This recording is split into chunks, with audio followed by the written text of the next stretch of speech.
Having personal experience with Judge Merchan, he's a very headstrong judge, and he's going to do what he feels is appropriate. So I think it is a possibility that he will move forward with sentencing. Donald Trump is still facing criminal charges after being elected the 47th president of the United States, but reports suggest the cases against him may now be wound down. In May, he was found guilty of 34 counts of falsifying business records to commit election fraud. And if nothing changes, he's due to be sentenced later this month. So what will happen next? What should happen next? Let's speak to Deborah Blum, who is a New York attorney. Good evening to you. Thank you for having me on. Thank you, Deborah. And we're also joined by Amy Tarkanian, the Republican strategist. Good evening, Amy. Good evening. Thank you for having me. We should say that Trump did face 91 charges, convicted on 34. He's seen 45 charges dismissed in total. So we know that huge number of 90 has, over the period of time, reduced somewhat. But there is this case of 34 counts of falsifying business records to commit election fraud. Found guilty of that.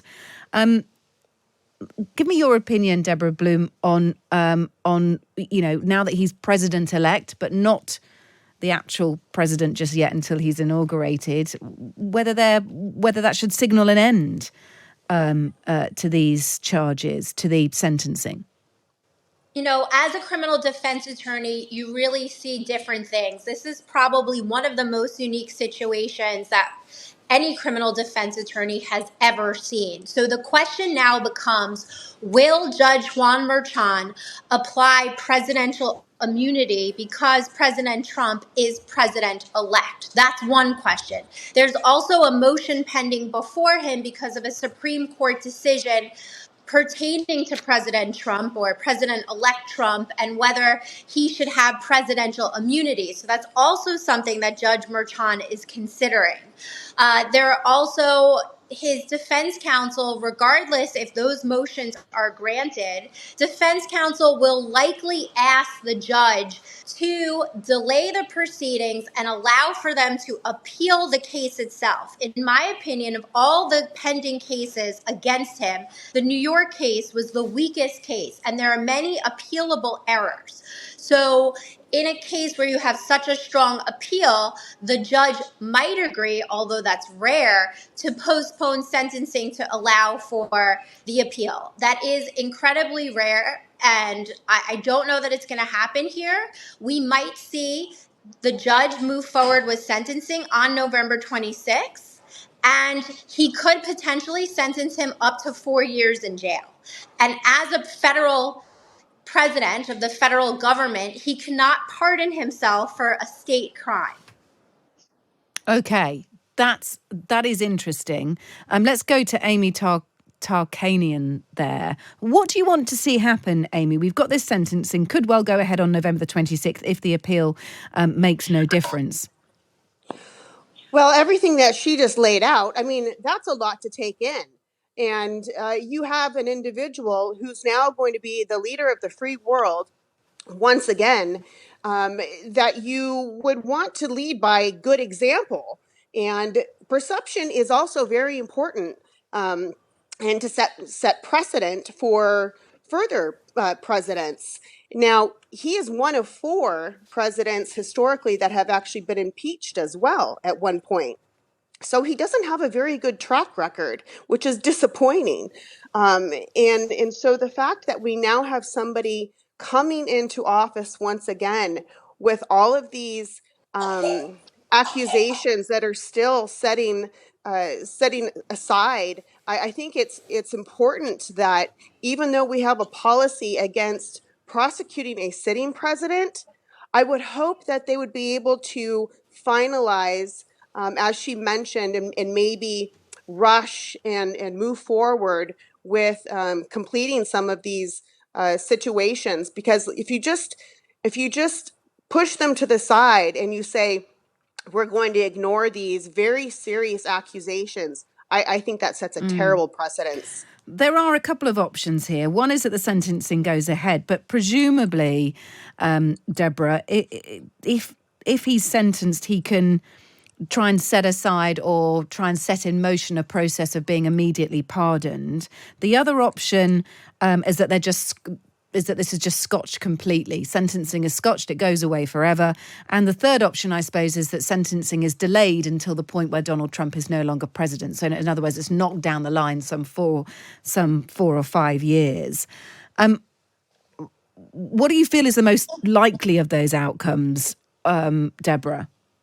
Having personal experience with Judge Merchan, he's a very headstrong judge, and he's going to do what he feels is appropriate.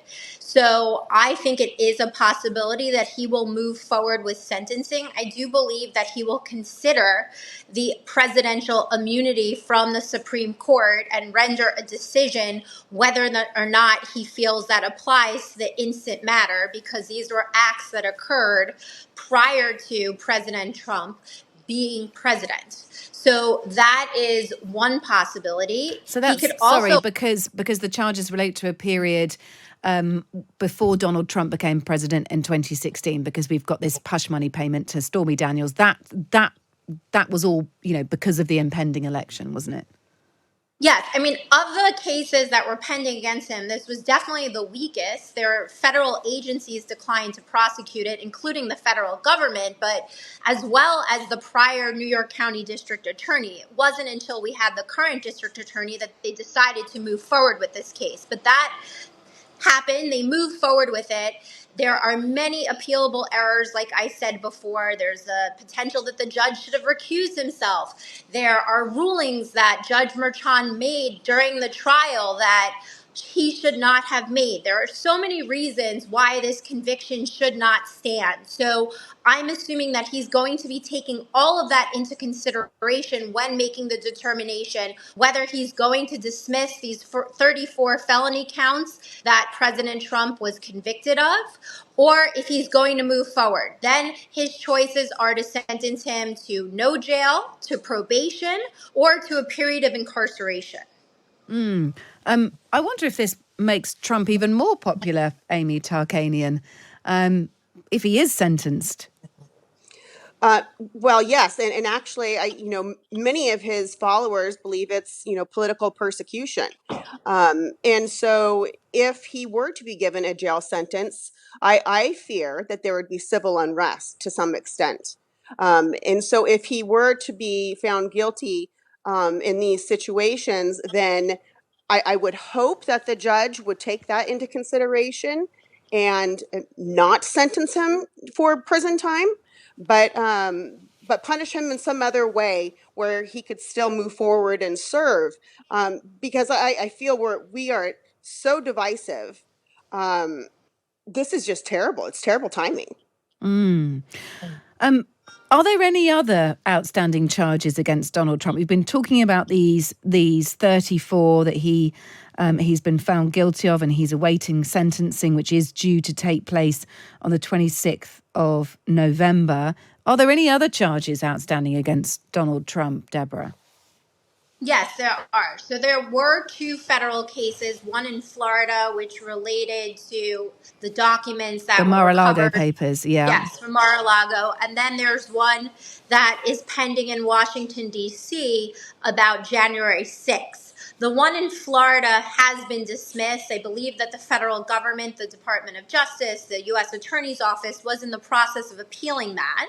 But it's likely that the federal cases, because he is going to become president again, will be vacated and the DC case will not be prosecuted. This is a lot of politics at play. We know that the Democrats want to move forward. They want to see Trump going through these continued legal battles. But at the end of the day, there's a constitutional application of whether or not his presidential immunity is now going to apply because he is going back in office. And again, this is an incredibly unique and unprecedented matter. So I think that legally this is incredibly interesting, and I'm curious to see what the results are. And then it's also going to be whether or not, the the Department of Justice just decides to terminate it, because ultimately Trump, once he becomes president, would have that power himself to pardon himself if it moves forward.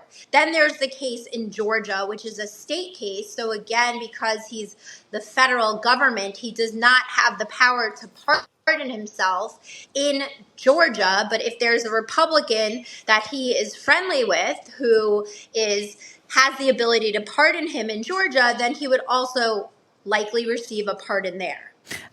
He could he not, Amy Tarkanian, just get rid of Jack Smith? He's the special counsel who has sort of been doggedly behind that DC case on January the 6th. Could he just simply dispense of Jack Smith's services to end that one?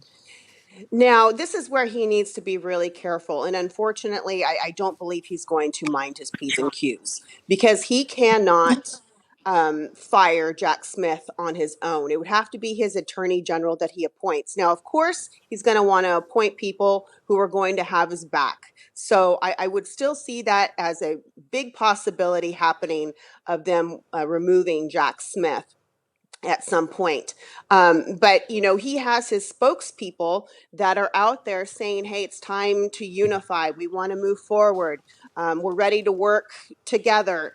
But yet Donald Trump himself is still out there lashing out. And I understand he's angry. I get it. He has a lot on his plate.